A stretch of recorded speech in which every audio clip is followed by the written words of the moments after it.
Qu'ils soient d'essence divine ou d'essence humaine, les personnages de Pierrot sont grands, altiers, maîtres d'eux-mêmes, à l'exception des descendants d'Adam, visiblement agités et perturbés. Si bien que tout son art semble sous-tendu par deux disciplines qui contrôlent les émotions et apaisent les sentiments. D'une part, un stoïcisme, hérité de son aristocratique ascendance maternelle. De l'autre, une rigueur géométrique propre à la Renaissance mathématique. Vérifions ces hypothèses. Dans l'impressionnante fresque de la chapelle Bacci, l'histoire de la Sainte Croix, sur laquelle Jésus subira la Passion, débute dans l'émotion. Pierrot représente vers 1452 la mort d'Adam sous le regard effaré de sa postérité. La scène se lit de droite à gauche, comme un travelling. Au premier plan, le moribond, assis, nu et sec, comme un vieillard de 939 ans, si l'on en croit la Genèse. Autour de lui, Ève, dont l'extrême vieillesse se lit sur les seins pendants comme des outres. Leur fils, Seth, qu'Adam prie de se rendre aux portes du paradis pour obtenir de l'archange Michel l'huile de la miséricorde qui ramène à la vie. Et deux descendants, dont une jeune fille, couronnée d'une natte blonde, recueillie, bouleversante de tristesse et d'humanité. Ses lourdes paupières tombant sur de grands yeux, et sa moue retroussant une belle bouche lipue, disent sa prise de conscience du caractère irréparable de la mort. À l'arrière-plan, la rencontre surnaturelle entre Seth et l'archange. Ce dernier refuse l'huile, mais remet un rameau de l'arbre de vie, avec ordre de le planter aussitôt Adam décédé. L'arbre à venir fournira le bois de la Sainte Croix. Il occupe le centre de la fresque, ainsi que la dépouille, peinte en raccourci. Elle est entourée par la progéniture d'Adam. Derrière un manque, on devine Seth plantant le rameau de l'arbre de vie. Et une autre jeune fille, brune, bouche, yeux et bras grands ouverts, enlaidis par un désespoir sans retenue. Les autres figurants, lèvres pincées, sourcils relevés, expriment leur sidération devant la mort. Car n'oublions pas que depuis la création, c'est la première fois que l'humanité fait l'expérience du tragique. Enfin, à l'extrême gauche, le couple le plus bouleversant de l'histoire de la peinture. Alceste et Héraclès, dit-on, mais qu'importe. Ils sont d'une saisissante humanité, se regardent intensément et apprivoisent la mort dans le regard de l'autre.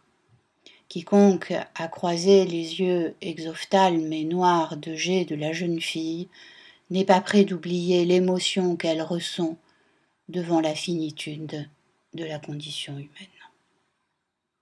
Une émotion unique dans la peinture de Pierrot qui a valeur d'expérience philosophique. En effet, l'étonnement ouvre la voie à la connaissance, initie à l'irréparable et oblige à l'accommodement. Telle est la portée stoïcienne du premier épisode du cycle d'Arezzo, dont le message se propagera dans toute l'œuvre. Les personnages ne montreront plus jamais leurs sentiments, et cela nous vaut une exceptionnelle galerie de portraits impassibles et impavides. Ils apparentent les modèles à des héros, des êtres magnifiés. Leur communion avec le divin les laisse de marbre, au même titre que leur confrontation avec d'autres humains. Et l'on peut dire qu'ils sont détachés de l'action comme ils sont dégagés de la tragédie ou de la béatitude. 3 exemples de situations où le merveilleux les laisse imperturbables. Dans la rencontre entre la reine de Saba et le roi Salomon, nous savons par Jacques de Voragine, dont s'inspire Pierrot, que la reine s'agenouille parce qu'elle a la prescience, au sens théologique du terme, que le bois sacré a servi de matériau pour accéder à la fontaine Siloé. Mais rien dans son profil de médaille ne laisse penser qu'elle accède à la connaissance transcendantale. La Vierge de l'Annonciation n'est pas plus expressive. Ni crainte, ni surprise, ni affolement ne peuvent se lire sur son visage ou dans son attitude. Interrompue dans sa lecture, elle se contente de glisser un index à l'intérieur du livre. Par parenthèse, ce geste attire l'attention sur le décor en trompe-l'œil de la maison de Marie, qui n'est pas sans rappeler l'un des pavements géométriques de la basilique Saint-Marc. Quant aux témoins de la résurrection d'un mort, dans la scène de reconnaissance de la vraie croix, ils observent humblement. C'est tout juste si les orants écarquillent les yeux. Par ailleurs, la souffrance, la compassion, la hargne, la rage de vaincre ou la honte de capituler déshabitent suppliciants et suppliciés, bourreaux et victimes, combattants et chevaux. Le juif torturé est calmement plongé dans un puits pour lui faire avouer où est caché le bois sacré. Il offre une sublime figure de résistant, emmuré dans son silence, comme étranger au supplice de l'eau qui lui promet une mort par suffocation. Son tortionnaire, aux allures de doctorant, est si peu perturbé que le spectateur peine à réaliser la signification de la scène représentée. La boucherie des batailles, quant à elle, n'affecte ni vainqueur ni vaincu. On massacre et on meurt sans effroi, malgré les mares de sang qui jonchent le sol. Les étendards flottent paisiblement, la strideur des combats, le cliquetis des armes, le hennissement des chevaux sont imperceptibles. Les scènes de guerre sont encore plus surréalistes que chez Uccello et semblent n'être peintes que pour témoigner de la maîtrise de la perspective. Considérez plutôt la vertigineuse succession de plans dont la profondeur révèle un paysage bien inattendu. Enfin, le jugement du roi perse, Khosroès II, conquérant de Jérusalem et de fait condamné à la décapitation, ressemble à une assemblée de sages. La sentence est sereinement prononcée par Héraclius et paisiblement acceptée par cet ennemi païen dont le visage ressemble à s'y méprendre à celui du Dieu de l'Annonciation. Cette troublante parenté doit moins nous surprendre que nous mettre sur une voie propre à la création de Pierrot, celle du clonage des figures, issue de savantes recherches sur les proportions. Pierrot participe en effet de la Renaissance mathématique. Héritier de Brunelleschi et Alberti, il est l'auteur de traités d'algèbre et de géométrie, et il aura de dignes successeurs, Luca Pacioli, Léonard et Dürer. À force d'approfondir la théorie de l'architecture anthropomorphique, il crée des correspondances entre corps et bâtiments.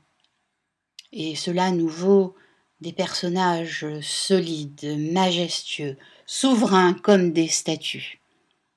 Par par exemple les dames d'honneur de la reine de Saba, ou celle d'Hélène, mère de Constantin, la Vierge de l'Annonciation, les notables de Jérusalem, les prophètes, sans oublier bien sûr la Madonna del Parto, la Marie-Madeleine d'Arezzo, la Vierge, les anges et les saints du retable de Brera, la Vierge de la Miséricorde et le Christ ressuscité. Leur cou évoque une colonne et leur tête un chapiteau. Et à force d'étudier les divines proportions, Piero finit par créer un type facial androgyne et idéal, d'où la belle succession d'ovales à l'arrondi parfait, au grand front épilé, aux larges joues rosées, aux yeux mi-clos, aux lèvres pulpeuses, inlassablement répétées si ce n'est décalquées. Voyez par exemple les deux profils de la reine de Saba qui procèdent d'une simple inversion du carton préparatoire de la fresque.